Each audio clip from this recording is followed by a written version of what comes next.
November 23 சனிக்கிழமை அதிகாலை 5:30 மணி வானிலை அறிக்கைக்கு உங்களை அன்புடன் வரவேற்பது உங்கள் கோபிநாதன். தெளிவான விரிவான வானிலை அறிக்கைக்கு தினம்தோறும் நம்ம சேனலை பார்க்கணுன்னா நம்ம சேனலை சப்ஸ்கிரைப் பண்ணிக்கோங்க. தற்போது இருக்கக்கூடிய வானிலை அமைப்பு, அடுத்து வரக்கூடிய நாட்களில் மழைப்பொழிவு எப்படி இருக்க போகுது, குறிப்பாக பார்த்திங்கன்னா இந்த வரக்கூடிய நிகழ்வு, அதாவது தமிழகத்துக்கு நெருக்கமாக ஒரு நிகழ்வு வரப்போகுது. அந்த நிகழ்வு எந்த இடத்துல பலத்த மழையை தரப்போகுது, எல்லாத்தையும் பற்றி இந்த வீடியோவில் நம்ம தெளிவாக பார்க்க போகிறோம். குறிப்பாக தற்போது இருக்கக்கூடிய வானிலை அமைப்பு என்னன்னு கேட்டிங்கன்னா, அதாவது நம்முடைய தென்கிழக்கு வங்கக்கடல் பகுதியில் ஒரு காற்று சுழற்சியானது நிலவி வருகிறது. இந்த காற்று சுழற்சி தொடர்ந்து மேற்கு வடமேற்கு நோக்கி நகரப்போகுது. மேற்கு வடமேற்குனா நம்மளுடைய தமிழகத்தையும் நம்மளுடைய இலங்கையும் தான் அடைய போகுது. அதாவது இன்று நவம்பர் 23ஆம் தேதி இது பார்த்திங்கன்னா காற்றழுத்த தாழ்வு பகுதியாக உருவெடுக்க போகுது. இது காற்றழுத்த தாழ்வு பகுதியாக இன்று உருவெடுத்து தொடர்ந்து பார்த்திங்கன்னா மேற்கு வடமேற்கு நோக்கி நகரப்போகுது. அடுத்த 2 தினங்களில் பார்த்திங்கன்னா இது காற்றழுத்த தாழ்வு மண்டலமாக வலுப்பெற போகுது. வரக்கூடிய நவம்பர் 25ஆம் தேதி வாக்கில் இது காற்றழுத்த தாழ்வு மண்டலமாக வலுப்பெற போகுது. இது வலுப்பெற்று தொடர்ந்து பார்த்திங்கன்னா நம்மளுடைய தமிழகத்துக்கு தான் வரப்போகுது, எங்கேயும் போகிறது கிடையாது. கொஞ்சம் தெளிவாக கேளுங்க. இந்த வானிலை நான் சொல்லக்கூடிய இந்த ஆடியோவை நீங்கள் முழுவதுமாக கேளுங்க. கேட்டுட்டு நீங்கள் ஒரு முடிவெடுங்க. ஏன் அப்படின்னு கேட்டிங்கன்னா, இது பார்த்திங்கன்னா நம்மளுடைய இலங்கைக்கு நெருக்கமாக வருது, நம்மளுடைய டெல்டாவுக்கு நெருக்கமாக வருது. குறிப்பாக பார்த்திங்கன்னா இரு காற்று இணைவு, ஒட்டுமொத்த காற்றையும் ஒட்டுமொத்த சுழற்சியும் பார்த்திங்கன்னா இலங்கையுடைய, அதாவது குறிப்பாக நவம்பர் 24ஆம் தேதியே பார்த்திங்கன்னா இலங்கையுடைய தெற்கு பகுதிக்கு வந்துடுது.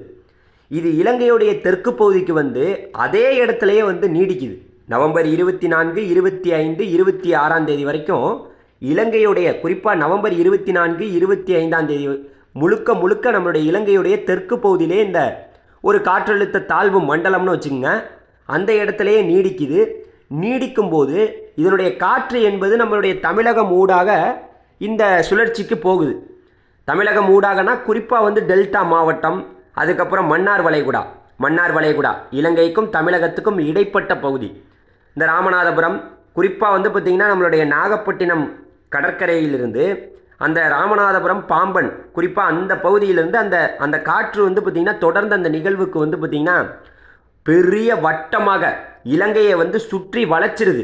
இலங்கையை சுற்றி வளைச்சு அந்த இடத்துல பார்த்திங்கன்னா ஒரு பலத்த மழையை பார்த்திங்கன்னா இலங்கைக்கு நவம்பர் 24ஆம் தேதியே பார்த்திங்கன்னா இலங்கையில் மழையை கொடுக்குது.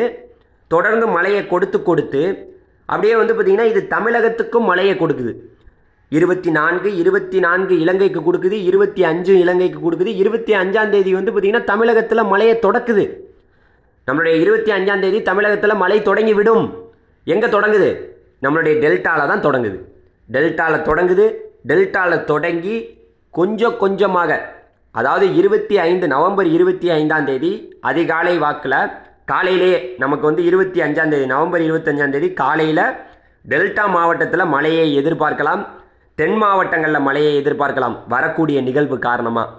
அந்த நிகழ்வு தொடர்ந்து வடக்க போக, அதாவது நம்மளுடைய இலங்கைக்கு நெருக்கமாக அப்படியே தொடர்ந்து வடக்க போக மழையானது வடக்கே பார்த்திங்கன்னா வட மாவட்டங்களில், குறிப்பாக பார்த்திங்கன்னா நம்மளுடைய சென்னை, திருவள்ளூர், சென்னை, காஞ்சிபுரம், செங்கல்பட்டு உட்பட வட தமிழகத்திலையும் இந்த மழையானது படிப்படியாக அதிகரிக்கக்கூடும். முதற்கட்டமாக மழை எங்கே தொடங்க போகுது? நவம்பர் 25ஆம் தேதி முதற்கட்டமாக டெல்டா மாவட்டத்தில் தான் மழை தொடங்க போகுது. சரியா? அதாவது இந்த நிகழ்வு நீங்கள் நினைக்கிற மாதிரி மழை தரக்கூடிய ஒரு நிகழ்வு தாங்க. இது ஒரு காற்று அச்சமோ ஒரு தீவிரமான ஒரு நிகழ்வோ கிடையாது. இப்போ பார்த்திங்கன்னா வானிலை படங்கள், வானிலை சார்ந்த செய்திகள் காட்டக்கூடிய செய்தி இதுதான். இது எந்த இடத்துல கரையை கடக்க போகுது? ஏங்க நீங்கள் மழை பெய்ய போகுதுங்கிறத சொல்லிட்டீங்க, கரையை எங்கே கடக்க போகுது அப்படின்னு கேட்டிங்கன்னா, அதாவது இது இலங்கைக்கு தெற்கு புறமாக நவம்பர் 24, 25 தேதிகளில் நீடித்து தொடர்ந்து வடக்கு நோக்கியே நகர்ந்து, அதாவது சென்னையில் வெறும் காற்று சுழற்சியாக, சென்னையில் பார்த்திங்கன்னா இது வலு குறைந்து ஒரு காற்றழுத்த தாழ்வு பகுதின்னு கூட வச்சுக்கோங்க, அது மாதிரியே கரையை அப்படியே கடந்து அப்படியே பெங்களூர் வழியாக, அது பார்த்திங்கன்னா நமக்கு பெங்களூர் வழியாக மங்களூர் இருக்குது தெரியுமா? மங்களூர், அதாவது மங்களூருங்கிறது நம்மளுடைய கேரளாவில் இருக்கக்கூடிய ஒரு பகுதி. அந்த மங்களூர் கடற்கரையில் போய் அந்த பக்கம் அரபிக்கடலில் இறங்கிடும். இது அரபிக்கடலில் இறங்கும்னா இதனுடைய அந்த இறங்கும் போது வந்து காற்று என்னது கரையை கடந்துச்சா அப்படிங்கிற மாதிரி நீங்கள் கேட்பீங்க. எனது இந்த புயல் இங்கே புயல்லாம் கிடையாது, இந்த இது இங்கே கரையை கடந்துச்சா, வந்த நிகழ்வு இங்கே கரையை கடந்து போச்சா, ஒன்றுமே தெரியலையேங்க, என்ன ஒன்றுமே காற்று கூட அடிக்கலை, எதுவுமே இல்லை அப்படின்னு நீங்கள் கேட்பீங்க. அந்த மாதிரி ஒரு நிகழ்வு தான் இந்த நிகழ்வு. ஒரு காற்று ஒரு அச்சத்தை கொடுக்கக்கூடிய நிகழ்வு இது கிடையாது. இது தொடர்ந்து வடக்க வர வர, அதாவது இலங்கை கிட்ட நவம்பர் 24 25ஆம் தேதி வந்துடும். 24 25ஆம் தேதி வந்துட்டு இது 26 வரைக்கும் தீவிரமாக இருக்கும். 27 28 29ஆம் தேதி தான் அது வந்து பார்த்திங்கன்னா கரையை கிடக்க போகுது.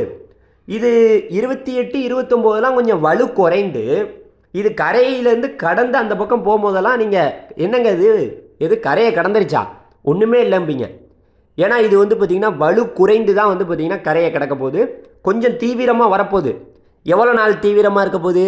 நவம்பர் 25 26 27ன்னு கூட வச்சுக்கலாம். இந்த 3 நாளும் நம்ம 25 26 27 இந்த 3 நாளும் இது கொஞ்சம் வலுவாக இருக்கும்.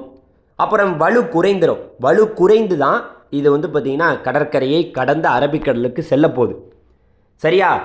இதனால நம்மளுடைய டெல்டா மாவட்டத்து மக்கள் இப்போவே வந்து முன்னெச்சரிக்கை நடவடிக்கைகளில் கண்டிப்பாக ஈடுபடணும். நான் என்ன சொல்ல வரேன்னா, நம்ம வந்து ஏகப்பட்ட மலைகளை பார்த்தாச்சு. இப்போ வந்து நல்ல மழை பெய்யுன்னு சொல்லுவாங்க, ஆனால் மழையே பெய்யாது. நம்மளுடைய வானிலை ஆய்வு மையமெல்லாம் நிறையா அலர்ட் கொடுப்பாங்க. இப்போ வரைக்கும் இந்த பாருங்கள் செய்தியெல்லாம் நீங்கள் யூடியூப்லலாம் பார்ப்பீங்க, பல வீடியோ, புயல் வருது புயல் வருது புயல் வருது அப்படின்னு உங்களை எல்லாரையும் வந்து ஒரு பயமுத்துவாங்க. நான் எப்போவுமே நம்மளுடைய இந்திய வானிலை ஆய்வு மையம், சென்னை வானிலை ஆய்வு மையம் சொல்லக்கூடிய செய்தியை தான் சொல்லுவேன். இது வரைக்கும் புயல் உருவாகும்னு யாருமே சொல்லலை. யார் சொன்னால் புயல் உருவாகுன்னு? நம்மளுடைய இந்திய வானிலை ஆய்வு மையம் எதுவும் சொன்னாங்களா? கிடையாது. இந்திய வானிலை ஆய்வு மையத்தில் சொல்லியிருக்கக்கூடிய செய்தி, தென்கிழக்கு வங்கக்கடல் பகுதியில் காற்று சுழற்சி உருவாகிடுச்சு. அது தொடர்ந்து நவம்பர் 23ஆம் தேதி காற்றழுத்த தாழ்வு பகுதியாக மாறப்போகுது. அடுத்த 2 தினங்களில் இது காற்றழுத்த தாழ்வு மண்டலமாக மாறக்கூடும் அப்படின்னு தான் சொல்லியிருக்காங்க ஒழிய இது வந்து புயலாக மாறும் அப்படின்லாம் சொல்லலை. அந்த மாதிரி ஒரு செய்தி வந்தால் உங்கள்கிட்ட சொல்லாமல் வேறு யார்கிட்டையும் நான் சொல்ல போகிறது கிடையாது. அதனால் டெல்டா மாவட்டத்து விவசாயிகள், சென்னை உட்பட எல்லா பகுதியிலும் இருக்கக்கூடிய விவசாய பெருங்குடி மக்கள், நம்ம சென்னையில் இருக்கக்கூடியவங்க வந்து ஒரு பயத்தில் இருப்பீங்க, இது சென்னையில் வந்து கரையை கிடக்குது, நம்ம வந்து ரொம்ப எச்சரிக்கையாக இருக்கணும்னு. நீங்கள் வடிகால் பணிகள், அதாவது குறிப்பாக டெல்டா மாவட்டத்து விவசாயிகள் இப்போ இருக்கக்கூடிய இந்த இன்றைக்கும், அதாவது இன்றைக்கி வந்து நவம்பர் 23 24 இந்த 2 நாட்களும் உங்களுடைய வேலைகளை முடிச்சிருங்க. 24 25ஆம் தேதியே மழை தொடங்கிடும். 26ஆம் தேதியும் மழை நீடிக்கும்.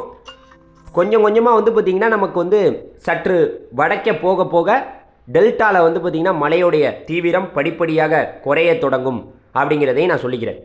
சரியா?